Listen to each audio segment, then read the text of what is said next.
Okay, so we're going to go ahead and pick up with chapter 12, and we're going to look at the chapter 12 slides here dealing with investments. And so let's just see what we have here. And again, these slides, guys, as you know, are up on B courses. Okay, and I will typically use the the slides that the publisher provides. Okay, but going to be a little bit cumbersome because I don't have my little mouse, my little clicker with me, but we'll work through that. Okay, so these are the slides. This is chapter 12, and we're going to be talking about investments. So as I said in the introduction, what we're going to be doing is rounding out our discussion of assets, frankly, at this point. Okay, we almost got it done in Intermediate 1. We'll finish it today. The discussion of, we'll probably go a little bit in Chapter 12 next time, but we'll finish investments in Chapter 12, and then we're going to turn our attention to the liability side of things. Okay, so when we're accounting for investments, the presumption is that an entity has purchased either equity, which is stock, or has purchased what? Bonds, which is debt investments, either debt or equity investments. Okay. Now, once those have been purchased, of course, as accountants, we will be doing the accounting. So we're not necessarily the ones making the decisions as to which bonds, which equities the company will buy, but we certainly will be in position to do the accounting for those transactions. Okay. So you come over, and when we talk about financial instruments that the entity has invested in, okay, and I'm not going to be happy with this. I'm going to be tied down if I don't. I have to have my clicker, it turns out.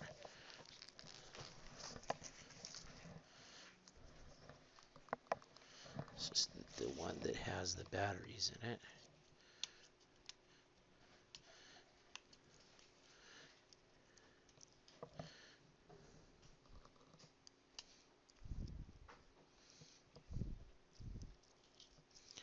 I don't suppose any of you carry a switchblade, do you? No? Okay. Just thought I'd ask because I've got this tape on here.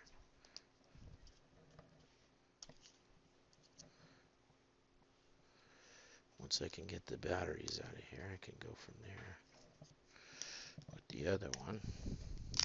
There they go.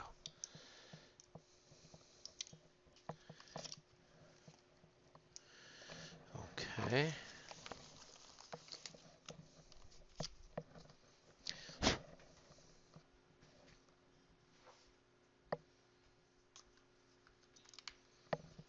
That'll go there.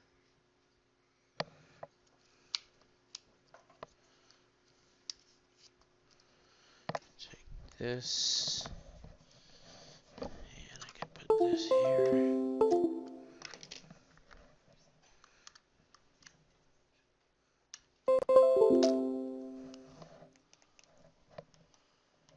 Okay. All right, good. Much better. Okay. So when we're looking at the types of investments that will be being made, as I said, we will have equity investments, which are typically stock, both common and preferred. You remember that what? Preferred stock is going to receive dividends before any common stock would. What's the benefit of common over preferred, though? Because obviously preferred is preferred, and you're going to get your dividends first. What feature does common stock have that preferred does not? Voting rights. Good, right? We have voting rights with common, but if we wanted to get our dividends a little quicker, then we would go ahead and get our preferred stock. When we're talking about debt securities, we'll talk about bonds, investments. We'll say a little bit about notes, but mostly we're going to focus on dividends. Now, we say that there's two objectives, okay? One is to receive dividends or interest. Dividend is going to go with what?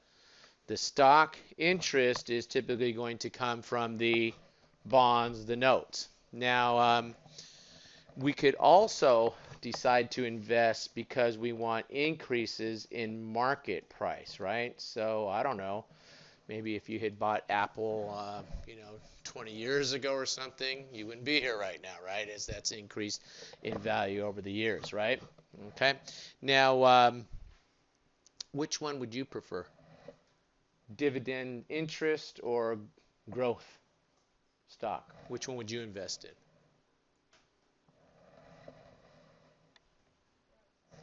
Huh? I mean, if it's me, I'm right here, guys, because I'm to that stage in life, okay, where I'm now looking to what? To draw income, okay? I'm writing the word income there, okay? You guys might be more over here. We would call this kind of stock what? A growth stock, and maybe you're going to be more interested in investing here if you're looking for that stock to increase in value because you have a longer time horizon than I do, right? So it really depends on the objective of the entity. Are we looking more for growth? Are we looking more for dividends, which will determine which company stocks we buy? Okay, and again, this is not an investment class. We're just worried about the accounting. Okay, now we're going to start out talking about debt security. So we're going to start out talking about the bonds. Okay, and so we have the date as to when the bond matures, face amount that is paid to investor on maturity, and in the meantime, before we pay off that maturity, before it's paid off to us, we're the investor, we of course will be getting interest on those bonds, on those debt securities. Okay, so let's just take a look at this particular one, and we have July 1st. Masters Wear Industry issued $700,000 of 12% bonds dated July 1st. Interest of $42,000 is payable semi-annually, okay, on June 30th and December 31st. The bonds mature 3 years later on June 30th, 2021. The market interest rate for the bond of similar risk is 14%, and we've purchased it now. So we're going to be doing the accounting for who? United Intergroup, the group that has purchased this bond investment, right? When we talk about the bond liability, we'll be doing the accounting, and I don't know if it's the same company names, guys, but if we were doing chapter for bond liability, we would be doing the accounting for the issuer, right? So the issuer is the borrower, the investor is the lender here, right? The investor is going to be buying these bonds, okay? Now, we go ahead and we talk about calculation of the price of the bond. And when we look at bonds, we look at them in terms of two cash flows. One is going to be the payback of the principal that's going to come at the end of the bond. That is a one-time payment that comes out when the bond matures 3 years from now, whatever it is, right? Then what? Then we look at the interest payments, and for this particular bond, it is a semi-annual bond, meaning it has two interest payments, one in June and one in December. That's 2 a year. That's semi-annual. Okay. Now, if you want to figure out what the price of this bond is, what someone should be willing to pay for this bond, you have to take those two cash flows and you have to get the present value of those two cash flows. Now, they don't show us the tables here, but for the principal amount, you would go ahead and pick up the present value of a dollar factor from the present value of the dollar table, or you might have a financial calculator, but it is what? It is a one-time payment, isn't it? It's a one-time payment. Okay, so we go ahead and we look to the table to get this factor. Notice very importantly here, guys, what do? We take it's a 3-year bond, isn't it? But since it's 2 payments a year, 3 times 2 is 6. So the number of payments we're going to go to the row is 6. And then when we go to the columns, we use what? We use the market rate of interest, right? And so since they tell us the market rate of interest here is what? Market rate of interest is 14%. We have to take that 14% and divide it by 2, right? Okay, and we do that for both the principal payments, but we have to go and we use those same two parameters, the 6 payments, the 14% divided by 2, the 7% interest, but we have to go to a different table. We go to the present value of the annuity table because it is a what? It is a stream of payments, isn't it? So we would go to the 6 payment row, the what? 7% column, and that factor will be there on the present value of the annuity table. Now, when you look at these tables, and I'll bring some in next time, I don't have them today, but they're in your book, actually, if you get the book, but I'll also put some tables up on the screen, maybe today, later, so you can see them. But when you look at them, sometimes, and this is more my introductory students get confused as to which table is which. All the numbers on the present value of the dollar table are less than 1, aren't they? Okay, and they have to be less than 1 because we know that the present value is going to be less than that future amount that we're going to have to pay 6 semi-annual periods from now. When you look at the present value of the annuity table, all the numbers are more than 1, and they're all more than 1 because it's what? More than one payment, isn't it? So if you ever get confused at what table you're on, you can guide yourself by that. Now, sometimes students will say, well, wait a minute, John. The one payment row, the numbers aren't more than 1. And I'm saying that if I was elected president, you know how President Trump signs executive orders? The first executive order you'd see me signing is that all present value tables, ordinary of the annuity, will take that one payment row off of that table because it's not an annuity if it's what? If it is more than, if it's only one payment, it's not an annuity. So they shouldn't even have the one payment row on the annuity table. And then my statement would be correct. All the numbers are greater than 1 on the present value of the annuity table. Okay? So you go ahead, you get the present value of the interest. Now, how did they get the interest? $42,000. And you look at that and you say, that is going to be what? The face of the bond, which is $700,000, and we're going to multiply that $700,000 by what? By 7%? Or should we use this right here? You use the what? Face of the bond, don't you? The stated rate, right? So you take the 700,000 times what? 12% divided by 2. Is that going to give me this 42,000? Is that where they got that 42,000? Okay, so make sure you're comfortable with that, guys. You're doing what? To calculate the present value, you're using what? You're using the market rate of interest. To calculate the cash payments, you use the stated or contract rate of interest, which if bonds were still printed, I'd be able to say, which is printed on the face of the bond. But these days, what? Bonds exist in book entry format somewhere in the cloud somewhere, who knows where they actually reside, at Charles Schwab or whoever, and so we don't actually see bonds anymore. But if we still saw physical bonds, and by the way, if you ever see a bond issued by a foreign company, you might actually see a physical bond. If you have a when you're doing an audit, you might have a client who has investments in foreign entities, and you'll actually see, I always used to tell my students at CPA, you'll never see a bond. Then they came to me and they said, well, yes, I did see a bond. Now, I've been auditing what? Gigantic government, U.S. government entities that everything's in book entry form, but you could have a client that's holding investments in a foreign entity, and then you may actually see a physical bond. But for the most part, they exist in book entry.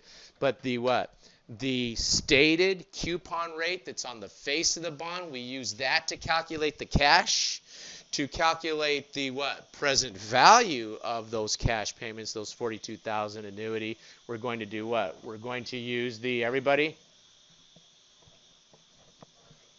Market rate of interest, right? I know that's distracting out there. No one wants to talk because there's a giant rattlesnake out there that's getting ready to come in, okay?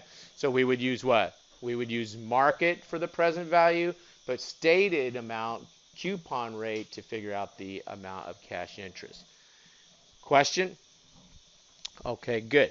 Now we come over, and that's how we calculate the bond price. And notice that even though the bond was having a face value of $700,000, someone is only willing to pay me $660,633 to issue this bond. Or since we're doing the purchaser's accounting, and forgive me guys, I'll slip into the issuer's shoes here from time to time, but for the what? For the purchaser, they're only willing to pay this $666,633.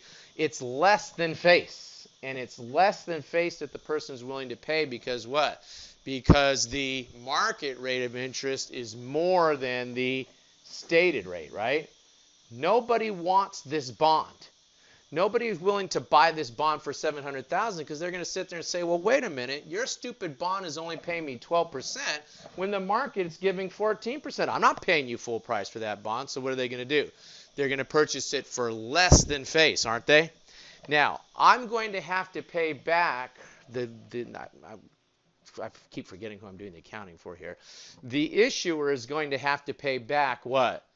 Full face amount, the full 700,000, aren't they? Okay? And when they pay that extra, whatever it comes out to, 44,000 something, when they pay that extra 44,000 at the end, that is catching the investor up for all that time, for those 3 years that the bond was only paying the stupid little 12% when the market wanted what? Market wanted 14. Okay? So we're going to see that our interest is always going to be more than this 42,000, and that's recognizing the fact that at the end I'm going to have to cough up what? This extra $44,000, whatever it is. Okay? So we come over and we take a look, and just to help us remember, we have this slide here. If the interest rate is, what was our interest rate on that stupid bond? 12%. Okay, and let's just do it down here first. 12%. Okay, the interest rate on the bond won't change, right? It won't change. It's the stated rate. Okay, and then what? Then we have a market rate, and in our example, the market rate was what? 14%. So that bond sold at a discount. It sold at less than face, didn't it? Okay. Now, let's say, they didn't show us that, but let's say that our interest rate was 12%. The market rate is 10%. Now, everybody loves that bond, don't they? They're sitting there saying, oh, boy, you got a 12% bond when the market's only paying 10. I'll tell you what, I'll pay a premium. I will pay you what? More than face. That says more than face. More than face.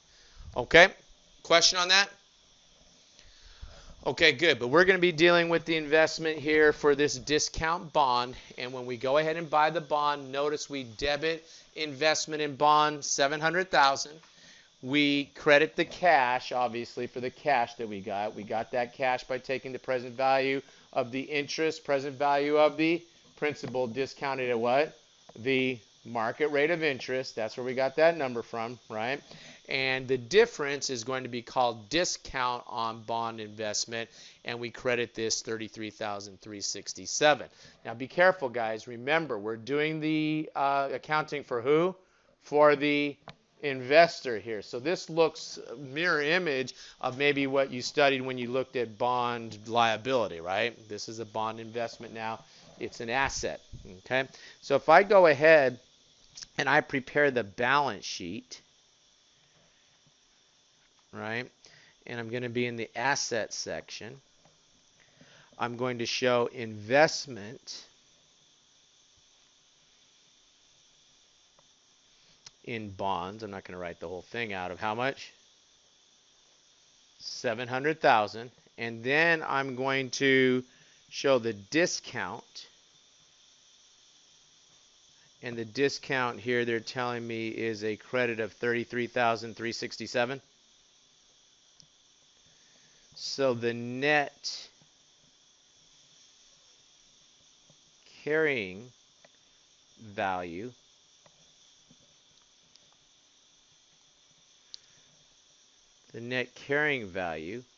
of this bond is going to be what? 666,633, which is exactly the amount of cash that I got. Okay. We call this discount what? What do you call that discount account? It is a contra asset, right? We call it a contra asset, meaning it is against the asset account, right? Okay, and we're showing that, and we show that what? We show that investment net of the discount. Okay? Now, let me ask you a question. Let's say we're sitting down at a table with these people and we decide, you know, we're going to pay 666,633 for the bonds, and we have all our cash there, and we slide it across the table, and we eat a sandwich with them, And then as we're about ready to walk out, they say, wait, we don't want to borrow the money. We don't want to do this. Forget legal. Well, did you sign already? Whatever. Pretend they could just tell us, wait, we don't want to borrow the money. What would we do at that point? Don't say call our attorney. What would you do? You loan your buddy $20 and then your buddy says, oh, wait, there was $20 in my, that little inside pocket that money gets slipped in. I found $20 right here. Never mind. What would you do if you'd already given your buddy the 20? You would take back the money, right? You'd say, oh, okay, give me the 20 back, right? And they're being exchanged back, and everybody would consider themselves even, right? So right now, immediately after issuing this bond, we only owe them exactly what we borrowed them, 666,633, right? Notice, don't you love accounting? The balance sheet shows an investment of how much? 666,633, exactly what we just loaned them, right? Okay. Now, how much are we going to pay them back at the end? How much will we pay them back at the end? Huh? We're going to pay them the interest every 6 months, and then at the end of the 6 semi-annual periods, 3 years, we give them $700,000 back, don't we? Okay, so what? As we go along, this investment's going to get closer and closer to $700,000, isn't it? As we move through these time periods here. Okay? Okay, so keep that in mind. Keep your eye on that investment amount as it goes up. Now, do you pay interest to people on money that you don't owe them? Do you pay interest to people on money that you don't owe them? The answer is no, not in America that I'm aware of. I think it's probably illegal, okay, for them to try to do that to you, okay? So what happens? If, you get involved in some shady transaction like that, leave town quietly, okay? But assuming it's all on the up and up, we do not pay interest on money we don't owe people yet, right? Okay?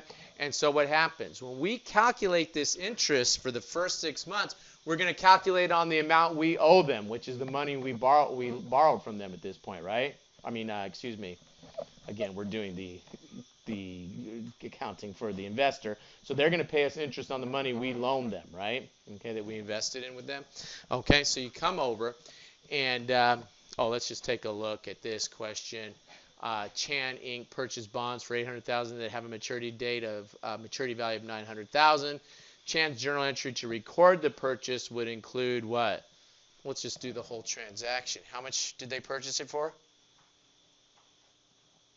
Purchase bonds for $800,000? Guys, I'm not going to sit up here and talk to myself. If you're telling me you got all this already and I'm wasting my time, we can just go home early and you can just look at the slides on your own, right? So we got a credit to cash for what? $800,000. Good, that we purchased the bonds for. We've got what? We've got the investment for $900,000. And so we need a credit to make this journal entry balance. I know that much. And that credit is to what? The discount. Good. So the answer here is what? B? Okay. Okay. Oh, okay. Wow. All right. So the answer here is B. All right. Good. Okay. Now you come over and, okay, they showed me the journal entry anyway, so I can erase this, which is what we just wrote up there. Okay.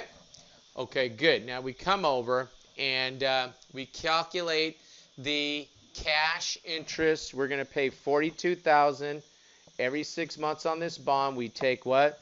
The face times the stated coupon contract rate. Those terms are all synonymous, right? Okay. And that gives me the $42,000. Then what? Then to figure out the interest revenue, I take that. How much money did I borrow from the guy? 666,633. You pay interest or you receive interest on what you loan, on what you borrow, right? And right now, that's all we borrowed from this person, right? Or this is all we've invested with this company. And so we take this now market rate of interest to calculate the actual interest expense, right? Cash interest, it's the stated rate. the actual interest revenue / interest expense is going to be what? Going to be the market rate, which was 14% semi-annually divided by 2. So my interest revenue is 46644 here. Okay, so I go ahead and I make that journal entry, which is to debit the cash for the cash interest I'm receiving.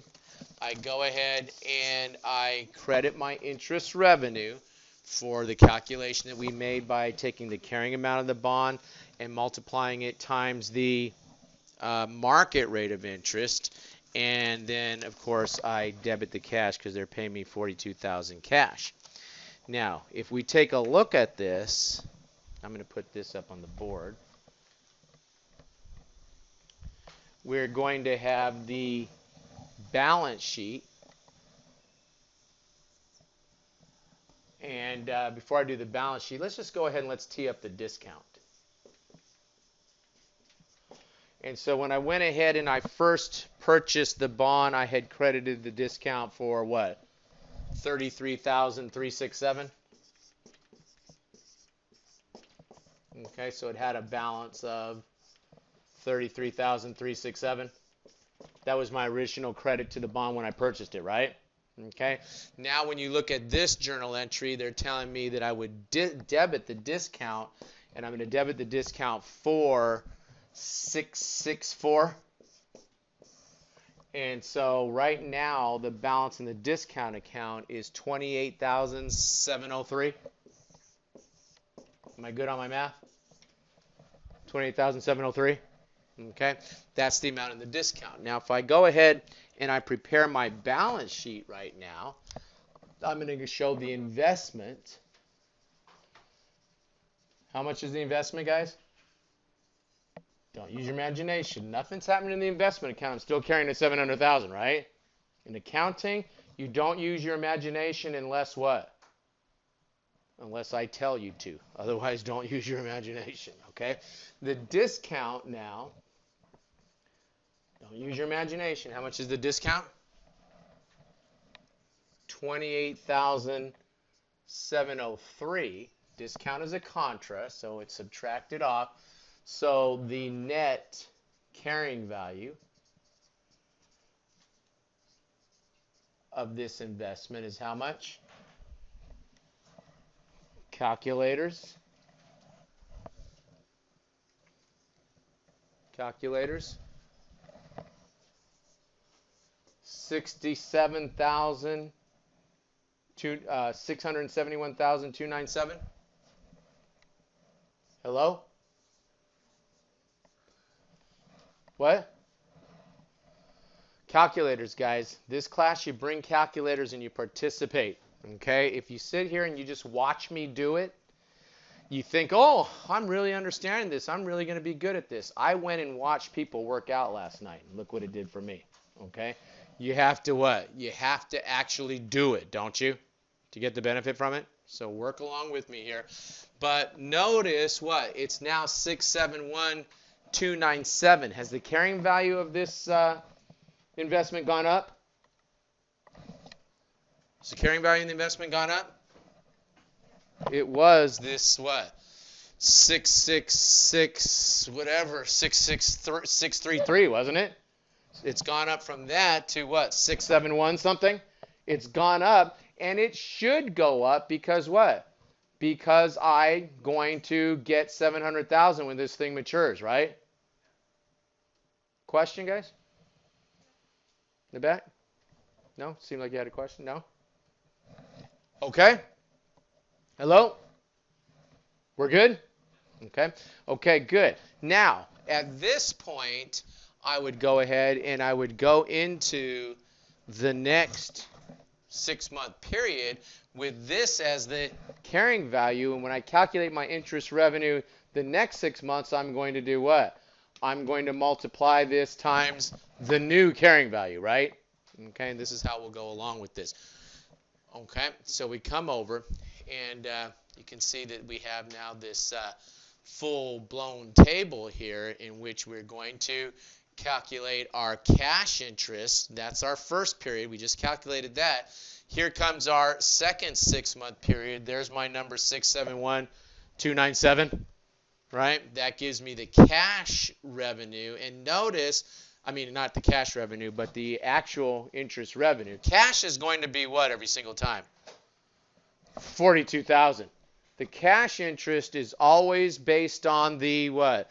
The face of the bond times the stated rate, coupon rate, contract rate. Those are all synonymous terms. That won't change.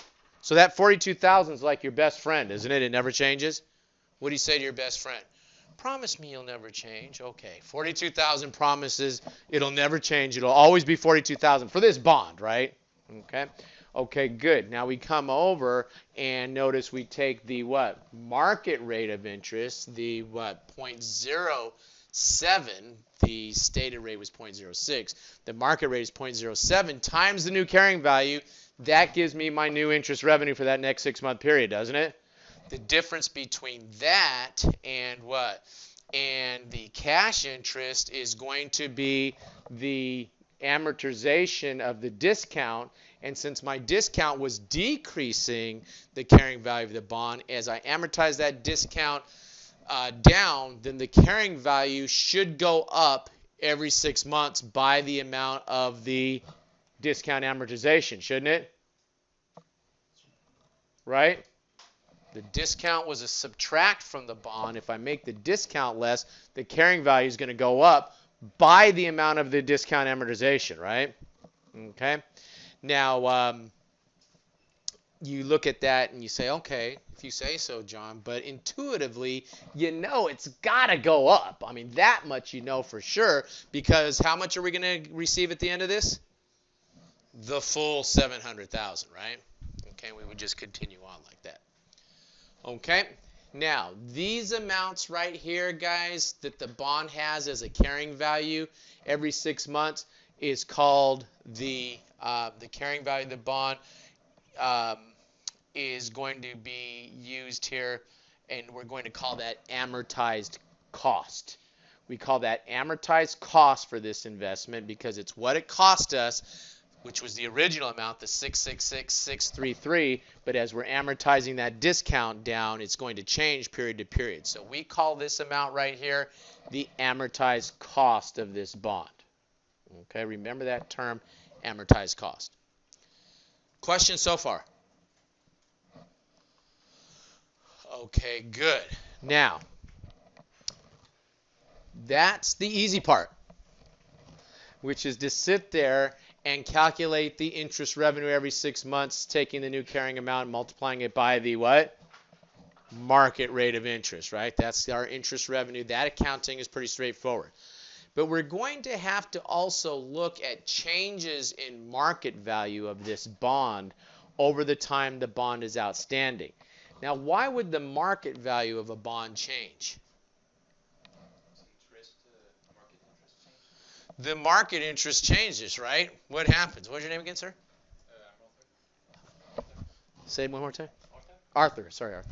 So, Arthur, right, when we issued the bond, we issued it when the market rate was what? They said 14%, right?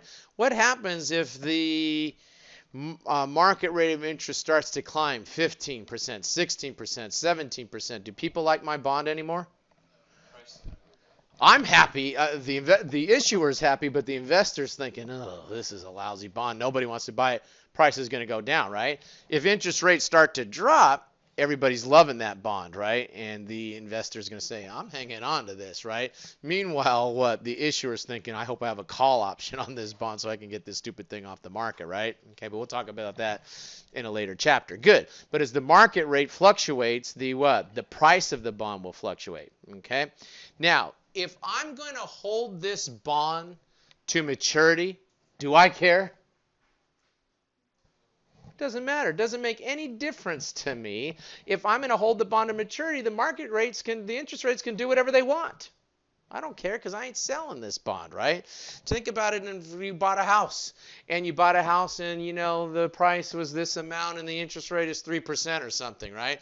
And let's say all of a sudden the interest rate drops even lower. Interest rate 5%, interest rate drops to 3%, but you've decided you're going to die in this house. Well, you don't care what happens to the market rates or the interest rates at that point, right? Same principle, okay? So, if we have a bond that we plan to hold to maturity, we just turn off our accounting lens off of the price of that bond, and we do not recognize unrealized holding gains and losses due to market fluctuations in the price of that bond. We do nothing as a result of that. So we just carry on every 6 months the way we just saw on those last couple slides that we were looking at, right? Okay. Now, what happens, though, if we are in a situation where we are actively trading bonds? Okay, so we're probably what? A bank or a broker or somebody like that that's watching those interest rates maybe by the hour and dumping things and buying other things as we go along, right? Well, then that's our day-to-day normal course of business, isn't it? And so the accounting standards tell us that we have to mark that investment to market on the balance sheet. And when we look at the examples, I think they'll do it annually, or maybe they'll do it every 6 months or something, but you could do it daily. But we're going to mark those bonds to market on the balance sheet, that bond investment to market on the balance sheet, and any unrealized holding gains and losses will go straight to the income statement. We call those trading securities. We report that, and if we were a bank, it'd be part of our operating income. If we weren't a bank, let's say we were a manufacturer, that's not our normal course of business, so it would be down in our non-operating income. But it is going to hit the income statement and affect my net income if it's called a what? Called a trading security, meaning that I am actively trading this on a day-to-day basis. Okay? Now, the way the standards look at this, the way FASB looks at this, they say, okay, you either have a trading security or you have a held-to-maturity security. If you can't fit something into those two categories, then we're going to have a middle category for you, sort of like the purgatory for investments. We're going to call it available for sale. We'll call it available for sale. And the balance sheet treatment is going to be exactly what we said for the trading, which is on the balance sheet, we will mark that security to market. Again, it could be hourly, daily, every 6 months. I think in the examples we'll look at, it'll be every 6 months. But we're going to mark it to market on the balance sheet, just like you do the trading security. Now, though, any unrealized holding gains and losses will be considered part of my other comprehensive income. And you remember that you take what? Your net income plus your other comprehensive income equals comprehensive income, doesn't it? That was the day you realized you were truly an accountant, when you walked in the door and you said, guess what? Today we learned about comprehensive income. Really? What'd you learn about? We learned that other comprehensive income plus net income equals comprehensive income. And everybody said, your parents said, what did they do to my baby? Right? Okay, so we're going to sit here, we're going to see that if that's the case, then for available for sale, any unrealized holding gains and losses will go straight to what? Will not go straight to the income statement, will go to other comprehensive income. Okay? Okay, good. So we come over and we take a look at the examples here now. Okay, and you would have to disclose information about this. I'm not particularly interested in this footnote disclosure for Bank of America, whoever. Okay, you would have to disclose what methods you're using as part of your summary of significant accounting principles. Okay, and let's just go over and let's just look at the example. I think it's a little easier for us to understand what's going on. So we have this Wall Street Journal indicates that the fair value of the bonds that we just invested in is $714,943. How would we account for this? Now this is at 12/31/18, so I think it's just after we've done this where it was having a net carrying value of 671,297. Okay, or is it? Maybe it's 6 months after that. Whatever. The market value is what? More than the carrying value. I know that. How do I know that? How do I know that? Right. The biggest the carrying value could ever get is 700, and it's more than that, right? And I'm not sure where we are, if we're at this point or 6 months down. I forget which date this was. I probably should have put the date on this, okay? But let's just go ahead and let's take a look. And if it's a HTM, held to maturity investment, the change in fair value is ignored. We do nothing. We do exactly what we did when we were looking at it a minute ago, right? Okay. If that's the case, we will need to disclose the fair value, however, right?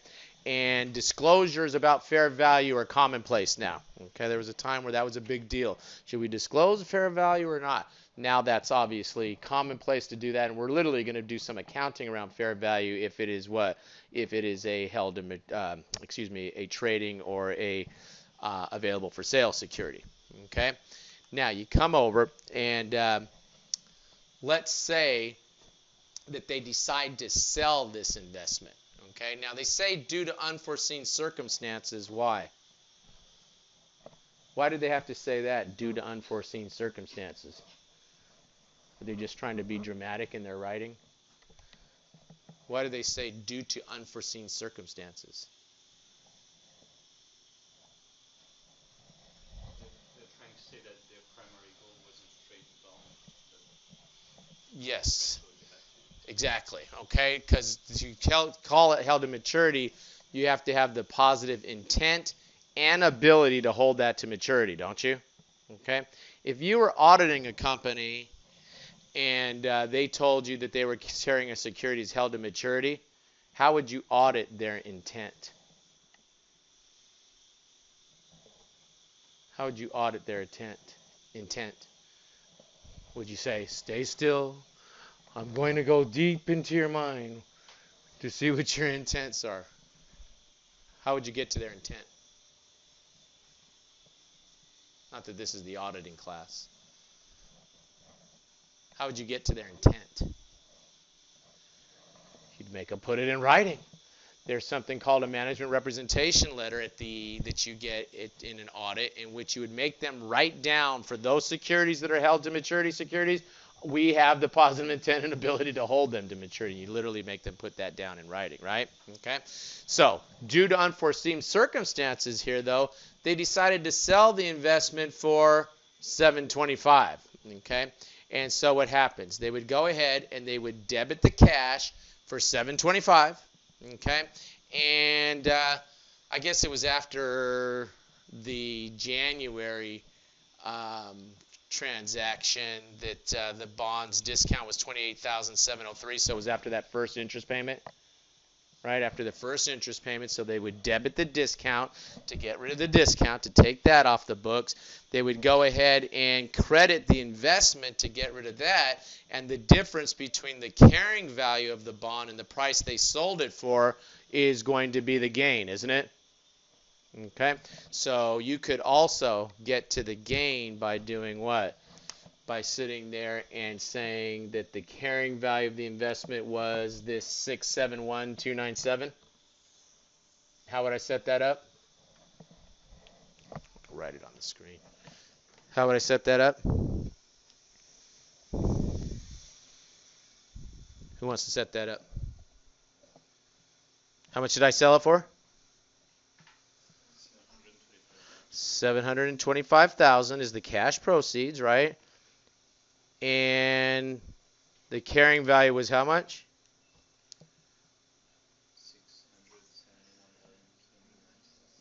671,297. Is that the gain? 53,703. Right? Guys, accounting is not a spectator sport. It's one of these kind of sports. Okay, so calculate along with me as I'm setting these up. I'm telling you, it'll pay dividends to you. The more you do this, and you're going to be doing this for a long, long time, you might as well get used to it.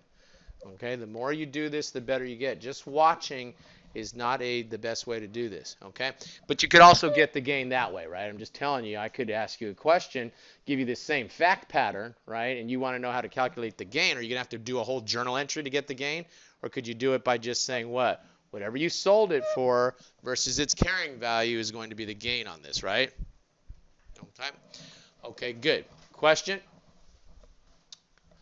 Okay, now we come over, and that's the held to maturity, okay? And when we look at the income statement, any realized gains means that I sold the security. If we call it a realized gain, that means that I sold it. If we call it an unrealized gain, that means that there's been a change. I've recognized a change in the market value of the bond, but I haven't sold it yet, right? And we'll call that unrealized, okay? But this is a realized gain, and those gains and losses are shown on the income statement. Unrealized holding gains and losses would be what? For a held-to-maturity security, we simply disclose it, right? Because we haven't sold it yet. Okay, there's no journal entries associated with the situation if we haven't sold the security yet. Okay? And there's no effect on comprehensive income. Other comprehensive income gets affected by our available for sale. This is held to maturity. The investments are reported at what? Amortized cost. Before we sell the investment, it'd be showing up like this, wouldn't it? Amortized cost. Okay, in this case, since it was a discount bond, the investment minus the discount. Okay, and what? Fair value is going to be shown where? In the notes. On the cash flow statement, cash flows from buying and selling trading securities are classified as investing. Okay, the cash flows from the buying and the selling go where? Investing. Okay, how about the interest revenue? Statement of cash flows, interest revenue. Who said that? Good. That goes where? Operating, right? Why? Why does the interest revenue go into operating? Meanwhile, the cash from selling it and the cash for buying it goes into investing. Yeah, it's included in the net income. Isn't that annoying? It's very annoying. Bugs me. I sit up at night sometimes. I literally sit there staring at my ceiling going, why does FASB put interest revenue in the operating section? It doesn't belong there. Please make them change that. Every night I say that, okay? It's annoying. But what? It's the obsession with net income that causes that, right? Because we reconcile net income to cash provided by operations. And since net income is constituted of both our what? Operating and non-operating items, we get into this dysfunctional thing where interest revenue, which would be non-operating, gets what? Reported, the cash interest gets reported where? In the operating section on the statement of cash flows. I tell you, it's dysfunctional. It's ridiculous. That's why you have trouble remembering it. So that's why I asked who said that, because it doesn't, intuitively, it doesn't rhyme, right? It really should be what? Down in investing, shouldn't it? Since we made an investment and we got interest revenue from it. But because we start with net income, we have to reconcile to cash provided by operations. Interest revenue and interest expense, quite frankly, are where? Up in the operating section. Good. What happens if I trade these bonds on a day-to-day basis? Let's say they're going to be trading securities. Well, I'll hold that. I'll hold that suspense. That'll keep you intrigued. He's going to tell us what to do with not the interest, but the proceeds from the sale and purchase if they're trading securities. So hang on to that. Or did you want to answer? Somebody looked like they wanted to answer. That's okay. You don't have to answer. I thought maybe you wanted to. Okay. So we're going to put what? The interest revenue in operating, but the proceeds from the sale and the purchase of the investment go where? Into the investing section on the statement of cash flows. Good. All right. So we come over and we take a look, and they do a nice job here of showing us. And guys, notice we have a statement of comprehensive income which is our what? Net income plus our other comprehensive income equals comprehensive income. When you get on the bus, when you're going home this afternoon, you get on the bus and somebody sits next to you, you don't want them to sit next to you, just look at them and say, did you know that net income plus other comprehensive income equals comprehensive income? They'll move. Okay? All right, so what happens? We have that. Okay, and then what? Notice there were no other comprehensive income items for this held to maturity security, right? There's our interest, and they give us our our interest revenue for year 1 or whatever it was. Yeah, 2018, the first 6 months anyway of that investment. And then what? Since we sold it right after that, then what? There was no more interest, but we did have this what? This gain from the sale. Okay. Notice, guys, that these are not revenues minus expenses. They are not part of my operating income. They are non-operating items, but they are part of my net income on the income statement, right? Okay. On the balance sheet, what? In 2018, after that first interest payment, there's the carrying value of the bond. That's 671,297. Of course, I sold it. Now it is what? Now it is 0. My retained earnings, and they're just assuming we just had this one transaction, right, would have been increased by the amount of interest in year 1, and then, of course, you take the 44644. That balance, the retained earnings rolls forward, plus the gain from the sale gives me my ending balance in my retained earnings, right? Statement of cash flows, there's the annoying, and notice, guys, it's what? Cash interest, not my interest expense. It is what?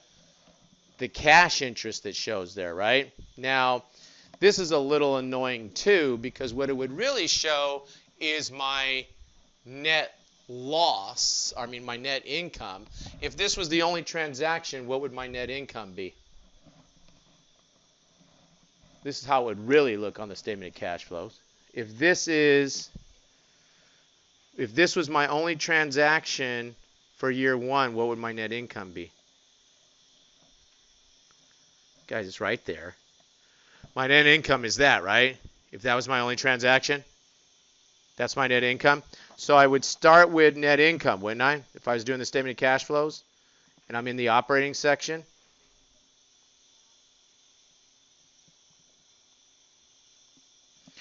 I'll start with net income. How much is my net income? 46,664. And if this was the only transaction, I now have this $42,000 cash, don't I? Okay. So what would I do? I would go ahead and subtract the discount amortization. And the discount amortization we know was this, where was that number? 4664 was the discount amortization. So I would subtract the discount amortization 4664. I probably didn't have to look there to see what it was. So my cash provided by ops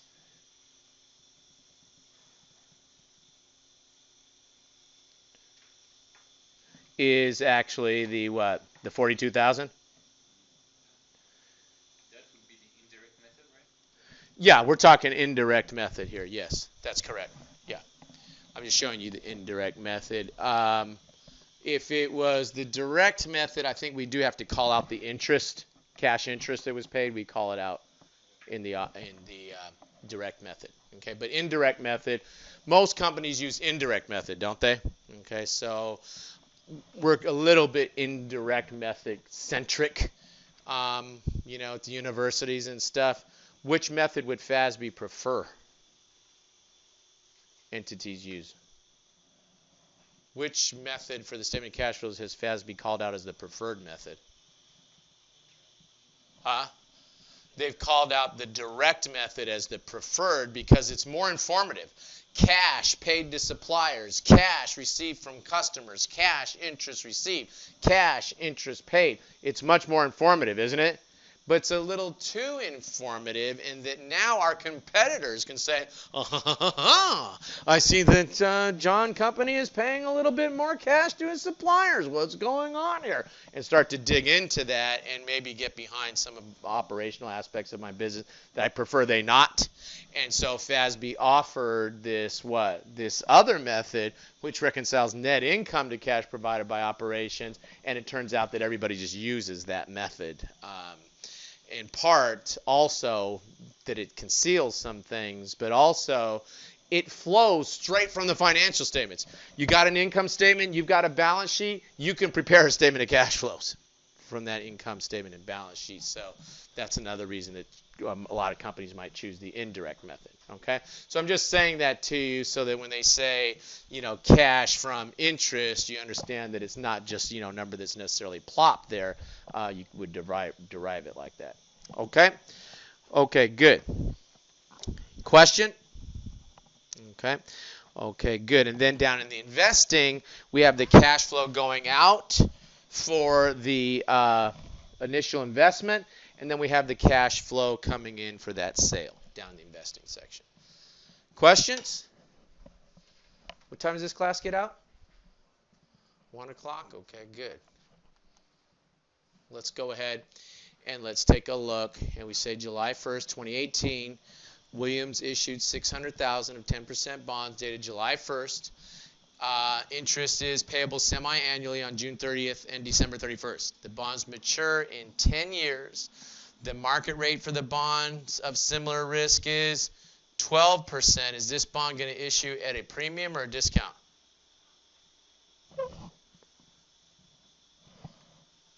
The what? The stated rate is 10%. The market rate is what? 12. This bond's going to issue at a discount less than face, right? The entire bond was issued by Joe. Due to unforeseen circumstances, they decided to sell the debt instrument for $550,000 on January 1st when the bonds had an amortized cost of $580.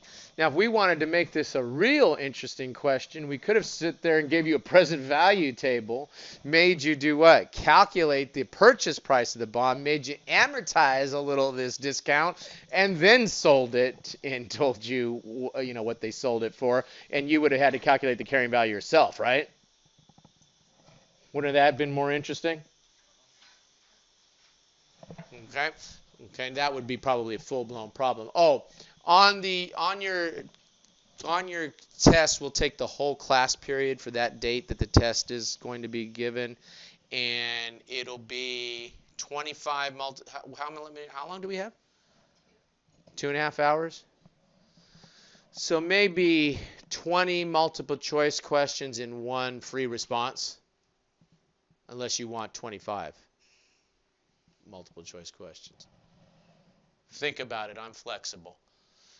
I could go 30. I will never go more than 30. I've had students say, we want 50 multiple choice questions. Why do they want 50? More margin for error, right? But then they come at the end of the test and go, why did you give us 50 questions? Because you wanted 50. Okay, so now I cut it off at 30. I'm thinking the right size is 20. If you want 25, I'll give you 25. That way, your base is less. And what I'll probably do, if we do 25, it'll be 3 points per multiple choice question. That's 75, and then 25 for the free response. Or if we go 20, then it'll go to an 80-20 split, because I don't want to be dealing with weird numbers.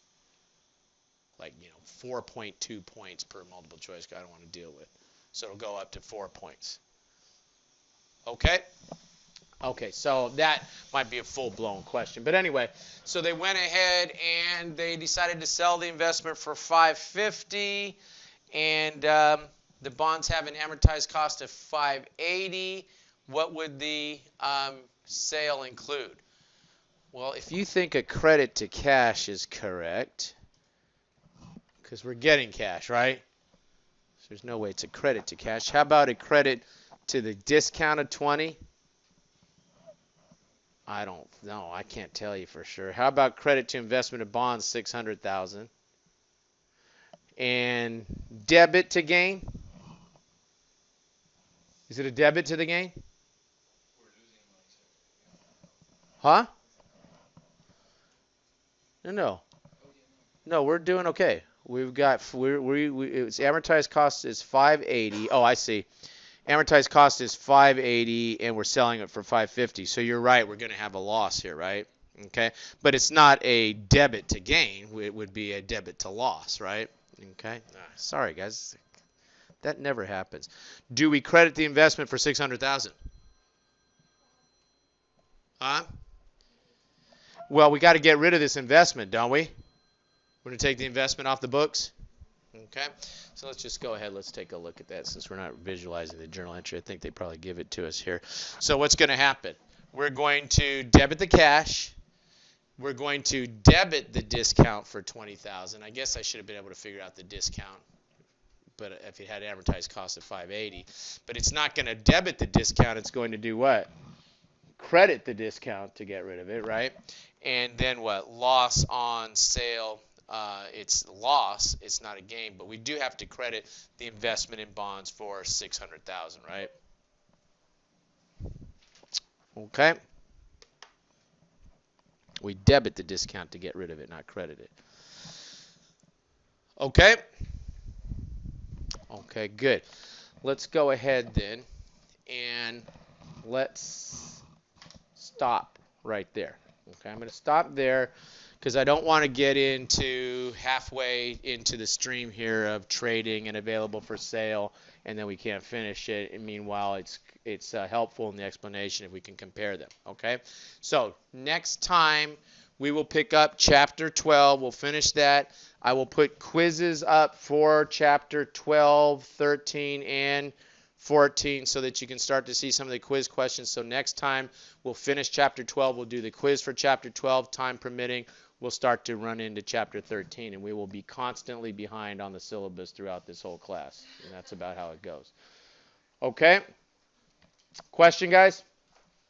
All right. I will post up whatever information I get about the textbook and the options, but I'm thinking right now it's the 140 whatever.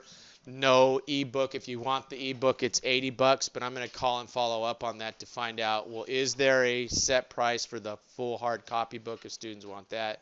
And again, if you don't want any of that, don't get any of it. It's going to be like this. I'm going to do the slides. I'm going to mark up the slides. I'm going to put the slides on the website, B courses. I'm going to record the lecture so you can see that. I'm going to put the quiz, okay? But if you want more batting practice, then there's homework questions there that'll give you more batting practice beyond that. The other thing I'll do, I just probably shouldn't record this, whatever. The other thing I'll do is I'm going to put up the solutions to all of the homework, okay? That's 9th edition. I'll put up the solution to all of the homeworks on there. So you could go get, a copy of the book, from Amazon, like the 8th edition or something for $20, and then knock yourself out on any of the homework questions you want for extra batting practice. So it'll be all right there, and you could do that too. Okay, if you're feeling like, well, geez, John, a few quiz questions, your examples, and your discussion in class, and that's all I got to practice with. Well, no, I'll also give you a practice midterm to practice with, but that's still sometimes people don't feel that's enough weightlifting. And so if you want to go ahead and get some more and you still don't want to buy the Connect, what I'll do is I'll put the solution manual up on B courses. You get a copy of the book from Amazon for $20 or something like that, and then you can work all the homework questions you want. And then we can go over them in the discussion, I guess, in office hour and stuff. All right, guys, have a good rest of the afternoon. I will see you tomorrow.